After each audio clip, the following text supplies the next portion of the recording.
नमस्ते दोस्तों, आज हम इस बारे में बात करने वाले हैं कि देश अपनी करेंसीज को कैसे संभालते हैं। खास करके हम पेग्स, क्रॉलिंग पेग्स और बैंड्स के बारे में जानेंगे। ये शब्द थोड़े टेक्निकल लग सकते हैं, लेकिन मैं इन्हें आसानी से समझा दूंगा। तो चलिए शुरू करते हैं। 1 पेग्स। मान लीजिए आपके पास एक मनपसंद खिलौना है जिसे आप हमेशा अपने पास रखना चाहते हैं। आप उसके साथ एक रस्सी बांधकर दूसरा सिरा अपनी कलाई से जोड़ लेते हैं। इस तरह आप जहां भी जाएंगे खिलौना साथ रहेगा। फाइनेंस की दुनिया में एक पेग ऐसा ही होता है, जैसे अपनी देश की मुद्रा को किसी दूसरे देश की मुद्रा से बांध देना। मतलब अगर $1 आपके देश के 2 रुपयों के बराबर है तो आप इस दर को हमेशा वैसा ही रखते हैं। चलिए इसे और समझते हैं।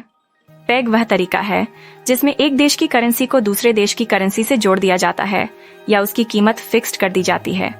ये बिल्कुल वैसा ही है जैसे आप अपने देश के पैसे को दूसरे देश के पैसे से जोड़ लेते हैं, जैसे अमेरिकी डॉलर। इस फिक्स्ड एक्सचेंज रेट को बनाए रखने के लिए देश का सेंट्रल बैंक अपनी करेंसी को फॉरेन एक्सचेंज मार्केट में खरीदता और बेचता है ताकि एक्सचेंज रेट सही रहे। समझौते 1 क्रॉलिंग पेग्स। आप क्रॉलिंग पेग को ऐसे समझिए जैसे कोई पालतू जानवर आपके साथ चल रहा हो। जैसे कि आपके पास एक कुत्ता है और आपने उसकी पट्टी पकड़ रखी है। जब आप चलते हैं, कुत्ता आपके साथ चलता है लेकिन एक जगह पर नहीं ठहरता,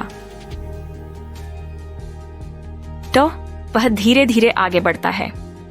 ठीक इसी तरह इकोनॉमिक्स में क्रॉलिंग पेग का मतलब है कि आपके देश की मुद्रा किसी दूसरे देश की मुद्रा से बंधी है, पर समय के साथ थोड़ा बहुत बदल सकती है।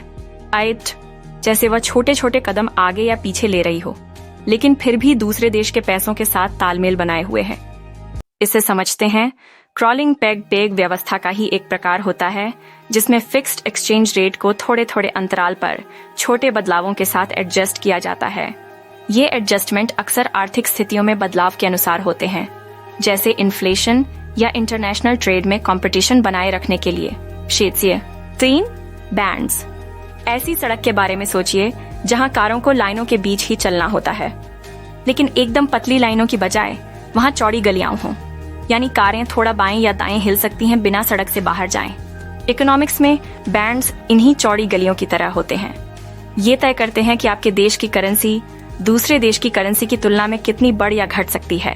अगर एक्सचेंज रेट बैंड के बहुत करीब पहुंचने लगे तो सरकार उस पर नियंत्रण के लिए कदम उठा सकती है, जैसे ट्रैफिक पुलिस कारों को सड़क पर ही रखने की कोशिश करती है। इसे समझते हैं। बैंड्स का मतलब उस दायरे से है जिसके भीतर किसी देश अपनी मुद्रा को दूसरे देश की मुद्रा के मुकाबले ऊपर नीचे होने देता है। अगर विनिमय दर इस बैंड की किनारों के करीब पहुंचने लगती है तो देश का central bank foreign exchange market में हस्तक्षेप करके इस दर को सही दायरे में बनाए रखने की कोशिश कर सकता है। ये व्यवस्था एक स्थिर पेग के मुकाबले ज्यादा लचीलापन देती है और साथ ही कुछ हद तक स्थिरता भी बनाए रखती है। तो सीधी भाषा में पेग्स आपकी मुद्रा को दूसरे देश की मुद्रा से बांध देते हैं। क्रॉलिंग पेग्स मुद्रा को समय के साथ थोड़ा बदलने की आजादी देते हैं और बैंड्स तय करते हैं कि ये कितना बदल सकती है।